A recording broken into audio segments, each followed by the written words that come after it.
you know my life. You know I've had some things happen, right? Yeah. You're aware.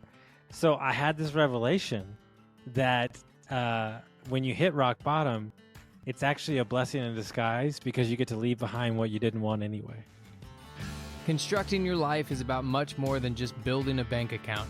Each week, join mindset coach Austin Linney as he interviews guests who are constructing their dream lives and impacting the world around them on a daily basis. If you're an entrepreneur or wanting to start a business, or you just want to hear motivating stories of how others have overcome the odds, you are in the right place. And now for your host, Austin Linney.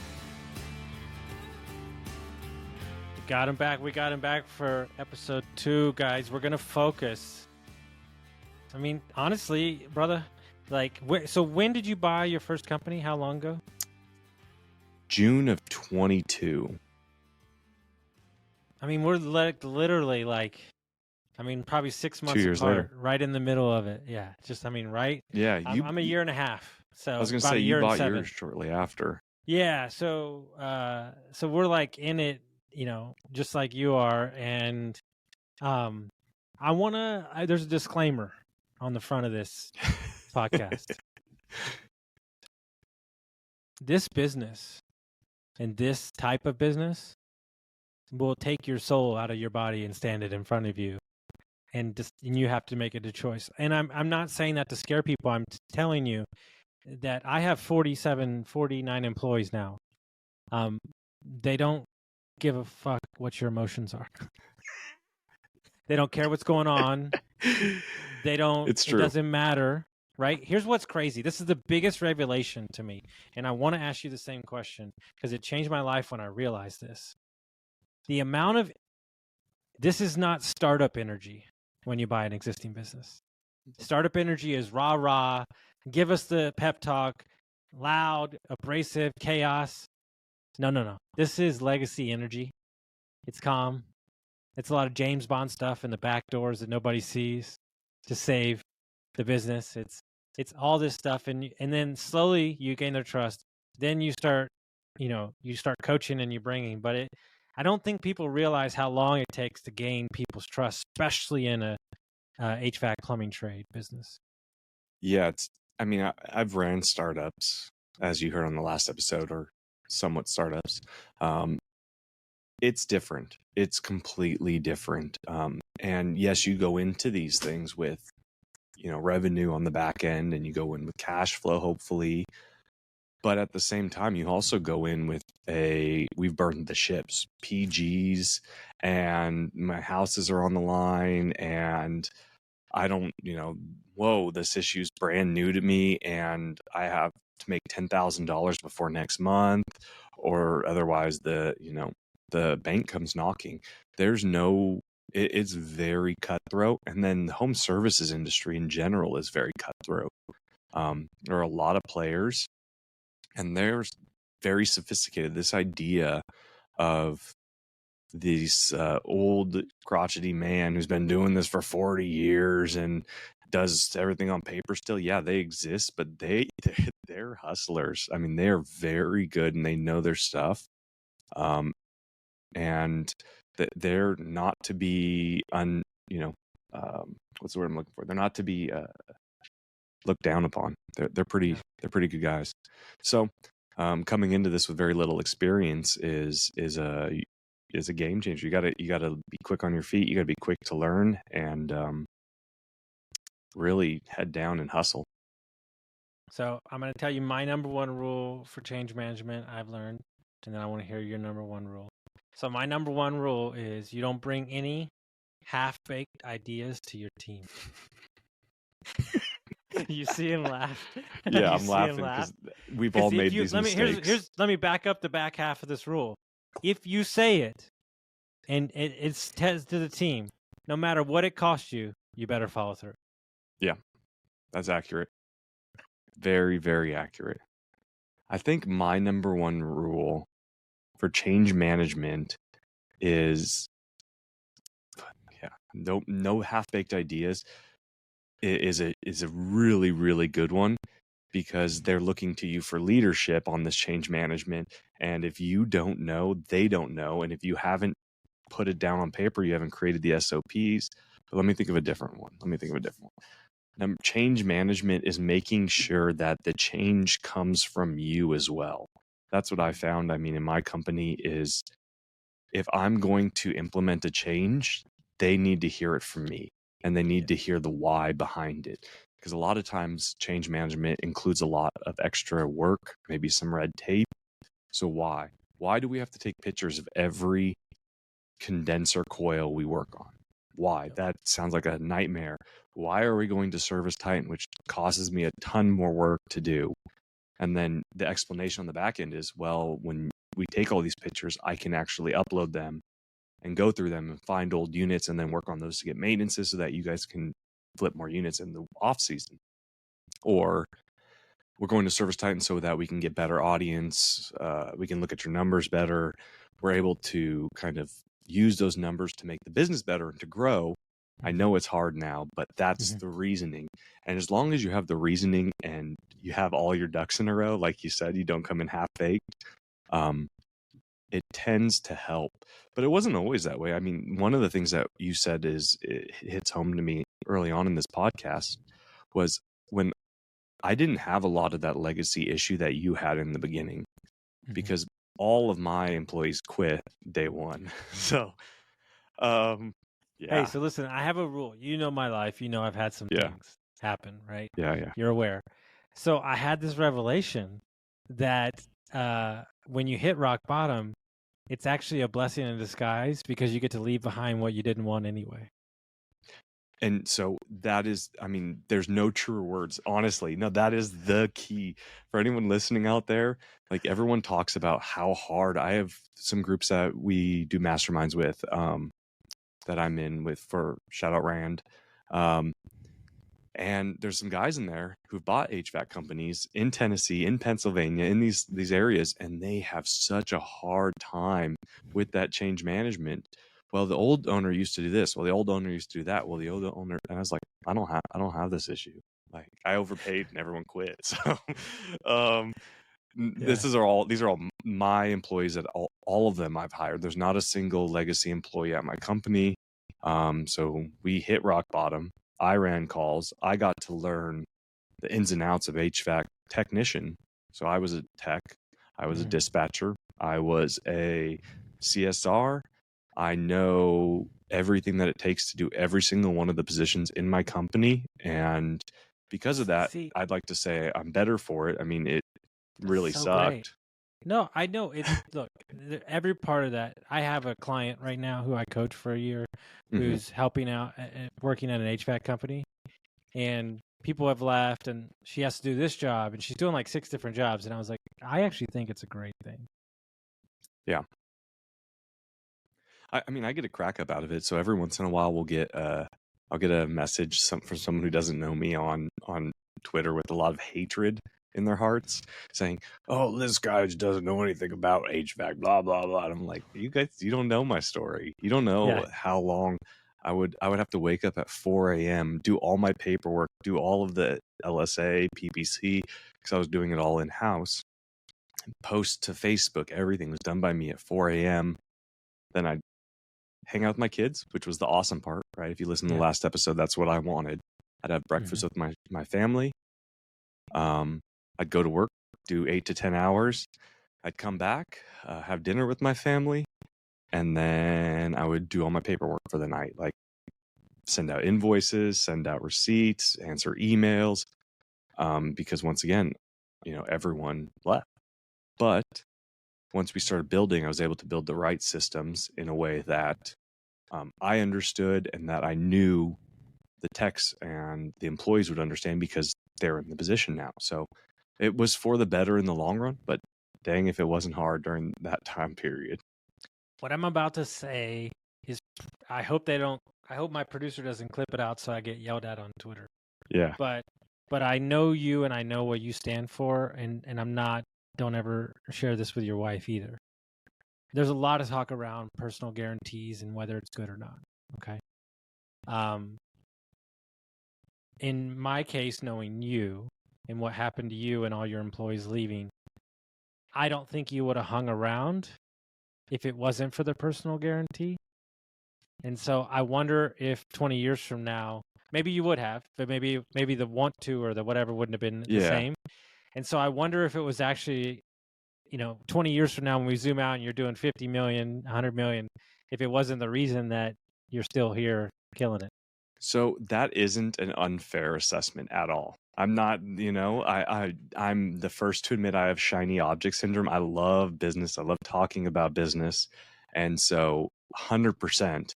The other side to it, though, is, hear me out on this one, is I promised myself getting into HVAC that I'm not getting out until, like, this is third time the charm. So I told you I was in Bitcoin. Yep.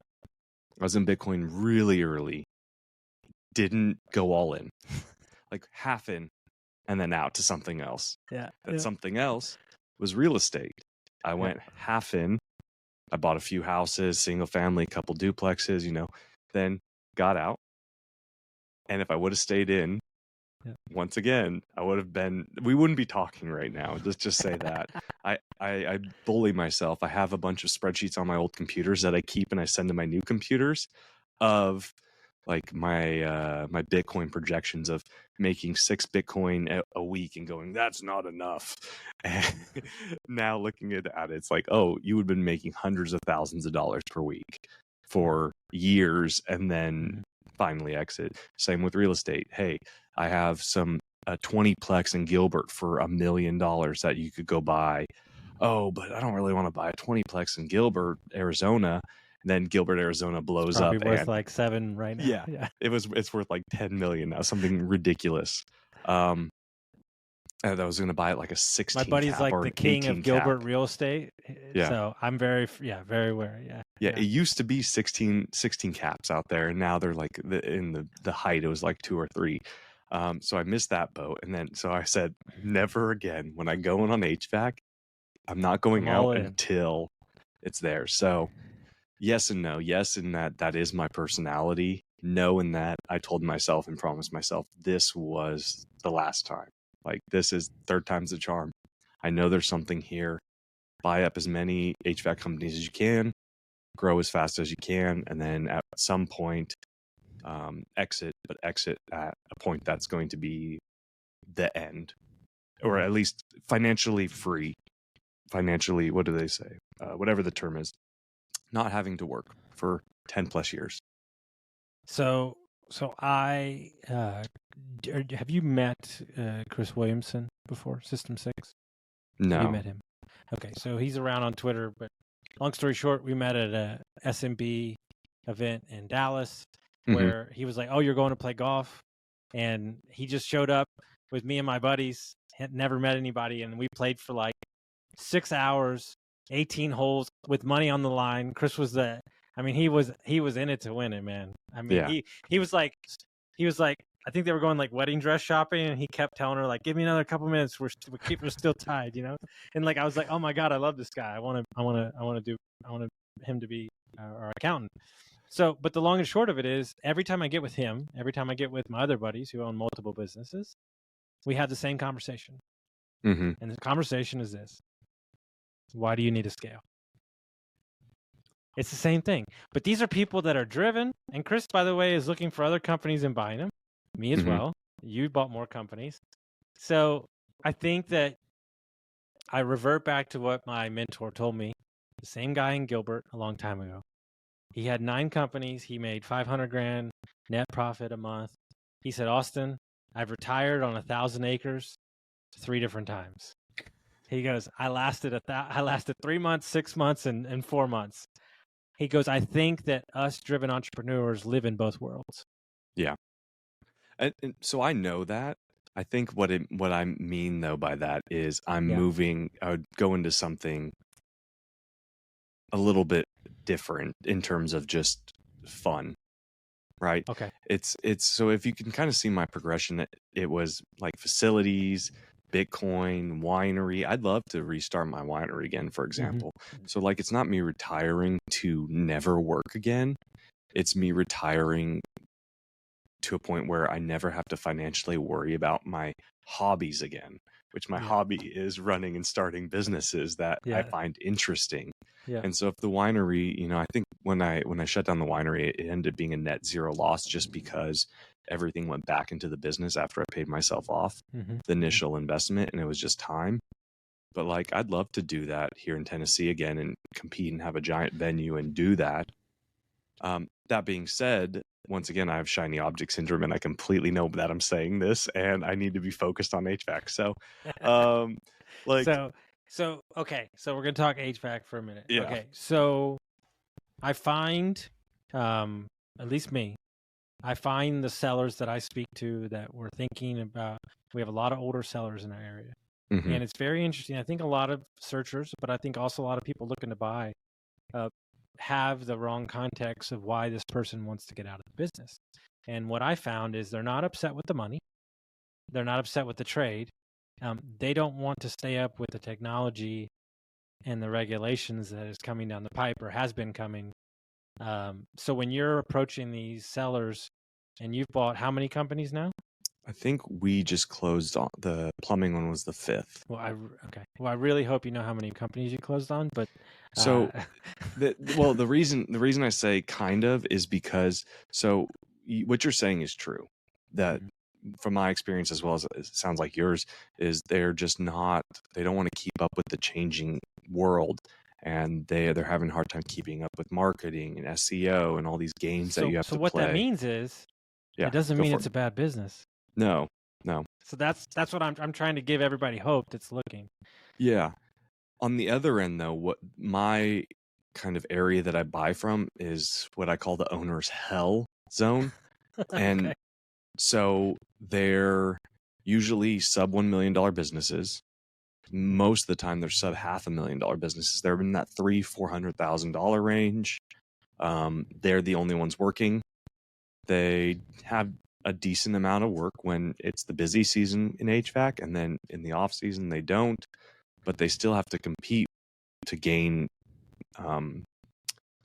customers and all that kind of stuff. And they're going up against these $100 million corporations, and they don't want to do advertising. But even if they do want to do advertising, they really don't have the money to spend. They don't have, Google's going to require you $2,000 for its algorithm to work properly or whatever, a month.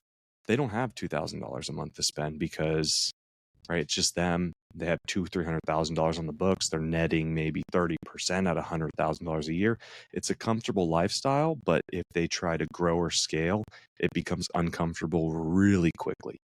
You hire one person, there goes half of your net. Hopefully, and then not only there goes half your net, you also need to go ahead and, start marketing. Well, there goes the other half of your net. And so you find this really hard to scale issue kind of in the lower area. And after somebody's been doing it for 10, 15, 20 years, they're done. They just want to go and work as a parts person, or they want to be a specialty tech for one of the train companies or something. And so I come in, buy the book, buy their truck, buy their tools. If they have one employee, we'll generally hire them. We have before. And so when I say like, it's about 5, because some of them are just like single guy operations. And, do you really count them as a business, or are you just buying their phone number?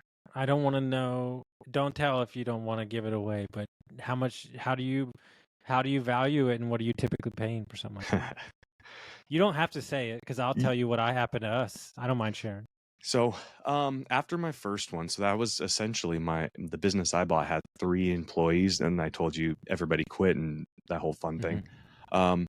So I paid way too much. I learned my lesson, and now it's generally like 0.5 of net. So it's really low, just because once again, all you're buying is a phone number. That's for phone number, Google, customer list. So it's generally, like I said, my sweet spot's around 25 to 50,000. Okay. And we find that generates $500,000, give or take, once we grab a hold of their customer list. Can I tell you my deal I got? Yeah. So there's like late last year, there was a rumor that a business had closed, but we live in a rural area, so you think but you don't know. And then I couldn't find the owner, to save my life. And one day my sales guy goes, why would somebody be selling all this HVAC equipment? This doesn't make sense. This has to be a company. And it was on Facebook Marketplace. And I was like, I guarantee you that's them. It's in the location. And so I said, give me his number. So I call him and I said, hey, I'll be out there tomorrow. He's like, fine, you won't have cell service for the last 20 minutes, but we're here. And so I drive out to their camp and I walk up and the wife goes, are you here to buy all this shit? Because I want it out of this garage so I can go RVing. And I was like, well, we're working on that. So I go look at all of his stuff, and it's stuff. I mean, I don't know if it's worth anything, but I mean, there's a lot of stuff in there, tools and parts and copper and all that stuff. So they go, we need to have this for it. And I go, yeah, I'm not going to pay that. I was like, because I'm going to come get it in one day. It's going to be gone. You're not going to have to haggle with me. It's gone. So I said, but we could talk about the price. Do you happen to have the, what are you going to do with the Google? What are you going to do with the phone number? Yeah. Do you have a customer list? And she goes, well, we're not going to do anything with it. We were just going to throw it away. And so I said, okay. I said, I'll take all that. She goes, fine. You got to pay, this much extra. So what this much extra was, I got to pay an extra $1,000. So I picked it up, 10-year customer list, phone number, everything, all the tools. I picked it up for $9,000. So your deal is better than my best deal by $4,000. But just hold on. Yeah. So she gives us the customer list. There's like some doubles in there. So we got I would say 1,215 customers. Okay. So phone number, we got 30 5-star Google reviews also. We put up 3 small billboards that cost us $45 a month in the area saying we partnered with this company. They bought it, blah, blah, blah. We sent out a direct mail campaign right off the bat. We got 48 calls in 2 weeks off the direct mail campaign. But the day after I bought it, the woman called me and she said, Austin, you should call this lady. We do a lot of work for the state and it would be good. And I said, ma'am, I appreciate that. I don't do work for the state. And she goes, Austin, am I older than you? And I said, yes, ma'am. And she said, well, then maybe you should listen to me. And I was like, yes, ma'am. You're right. That's so funny. I called this lady. So since that day, in 7 months, we've done 157 projects for the state. Oh my God. We've done 500. We did 500,000 in revenue in 12 months off that. That's beautiful. Absolutely beautiful. So I think no matter what goes on for the rest of my life, that'll be my forever deal. Mine's similar. So my best deal was off Facebook as well. I got a call out of the blue off of my Facebook marketing that said, "Is this still owned by the old owner?" I said, "No, it's a new owner, but we're still in the area. We're still operating." Well, I got a buddy and he's leaving the area and we need somebody to send, because he lives way up an hour away. We need somebody to send these calls to and we don't want to run them. I said, yeah, sure. By the way, what's that guy doing with his business? And he said, I don't know. Here's his number. So I texted him. I said, hey, man, what are you doing? He said, I'm just shutting down. I mean, I'm moving to Maine. I don't want to deal with it anymore. I mean, how much and I asked him how much you want for it. And he goes, 12,000. And I go, okay. I can work with 12,000. And then from that, I say, but I don't know how good your customer list is. So can we do a revenue share agreement? We'll do half up front, 6,000, and then you get 10% of the up until the next 6,000. So I bought that business for 6,000 cash, 6,000 revenue share. We paid him out in 2 months. Same thing. Started calling, emailing, direct mail. Got a ton of business. Picked up a very large private property management group. They had 280 houses in Nashville. We ran all of their work for them. And I don't think we did $500,000, but I think we did about 200,000 in the first year with them, which was amazing. It's systematically changed the way I view buying businesses now. Yeah. And it's not, because at the time we were also in the talks to purchase another business, similar, with more years, probably more customer base, but he wanted $500,000. Yeah. And I'm like, no. And so I was like, you don't know that I'm not going to pay that. And so it made me rethink a lot of stuff when it came down to just looking. And so the work that you're doing, the businesses that you're purchasing, that is hard, Jack. It's not easy. Why? Yeah, That's why have you that's gone down that path? well. So I found that so when you get bigger, when you do that $5 million company, that's when it gets really difficult because you have to rewrite processes. You have to deal with the intricacies of a large business not being your business. But when it's a smaller business, sub $500,000, and it's 1, 2 guys, it's really a phone number. And we do really well. One of the things we do really well is outbounding, contacting our customers, giving great service. And so that management and that change management process of getting old customers over to our new customers, I mean, we model in a 50% attrition rate, but most of the time we'll do 80-ish or 20% attrition. We keep 80% of the customer base.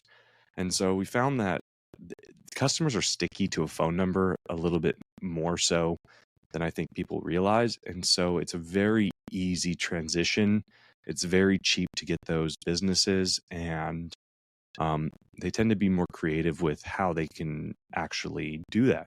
So we'll do it's all seller financing, which is really nice, or just off the cash flow, off your, we just pay them cash and they're good to go. But it's such a small amount that it doesn't hurt. There's no loans, there's no debt. It's just really simple. And so we'll continue to do that. I mean, if a great, really big business comes along, then wonderful. But we've been doing 100% year over year growth with this model. And so we're enjoying it. Like I said, it's not hard in terms of kind of, I should say it's simple. It's not easy, but it's simple. And simple in business is always a win in my book. People overcomplicate things a lot, and that's where large misses take place. And you didn't get this account switched over and you missed, $100,000 here or something. And those are the kind of things that sink the ship. Not, just porting in a phone number and letting them know that there are customers now. I am the captain now, is what we say around the office from the old movie, or was it Captain? I'm watching this live, but have your producers cut this part. But whatever the movie is that they go, I'm the captain now. We say it a lot around here. We're gonna have him put in a captain's hat on your whole I thing. appreciate it. Right on the shiny baldness, please. So you have a podcast that has a name. You get to co-host with a guy who's doing 25-30 million a year. You get to bring on great guests. You've been doing that for a couple months. My question is, if you were to zoom out, and what would you say your top 1 to 2 learning lessons from those episodes, and just kind of learning from other entrepreneurs have you taken, and also in your own journey, that you can impart on any business owners that are listening? Yeah, that's a great question. So the one thing that any HVAC, plumbing, electrical, even small business owner could take away from any podcast is capacity modeling is such a huge ordeal as you scale that I don't think people understand the repercussions of not doing it. So for example, we used to run, when we were smaller, we used to run techs who were also installers. And that's great, right? You can kill 2 birds with 1 stone. Hey, they don't have work tomorrow. Or, you pick up big commercial projects that don't pay as much because, hey, I want to make sure that my techs have work tomorrow. But at the end of the day, what you end up doing is you end up crutching yourself. You pick up a crutch and you say, hey, I'm not worried about doing the right thing. I'm just worried about filling up the schedule. And you shoot yourself in the foot tomorrow to fill up your schedule today. So when you have a tech that does both, for example, he's not out forcing us to give him leads and service jobs, which will then result in flips, which will then, fill up an installer schedule. And instead, we're sending him to go do installs and saving, whatever supposed money we're trying to save there. And now we don't have anybody running service. So now we don't fill up 2 days in a row for 2 days from now. So capacity is the name of the game, is understanding like, hey, you do one thing very well, and it's on you as the owner to fill up that schedule and then run the model correctly. Don't Don't go off onto shiny object syndrome in commercial work or new construction work just to fill up the schedule. You need to focus on doing what you're actually supposed to be doing, get those muscles strong, and then keep your model full. I know that. No. It's perfect. Yeah. Because it's literally the conversation we had yesterday. So we have a plan for next year as we transition out of more heavy on the commercial side on the residential install. So the number of revenue floor that we need for residential install, and if we had a bunch of commercial, is two totally different things.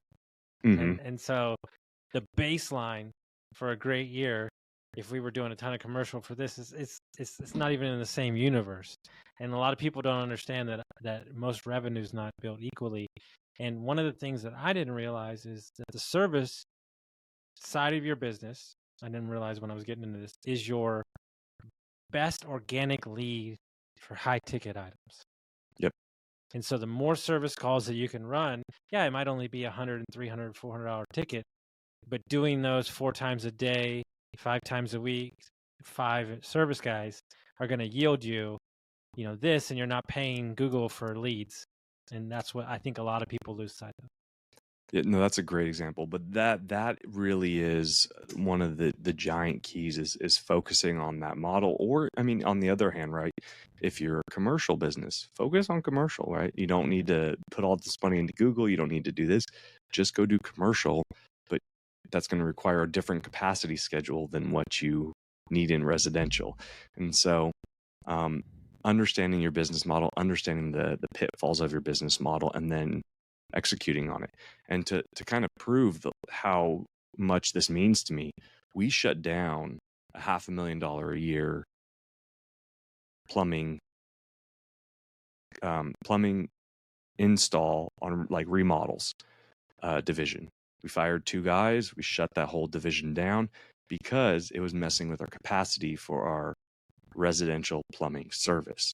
And it's taken, I mean, the hit was hard, right? There's a capital hit that happens when you do something like that, just because, one, you have jobs that are coming in that you can't run, and 2, you need to kind of change the mentality of the whole team so that they're service sales guys and then install guys, and making them fit into those positions.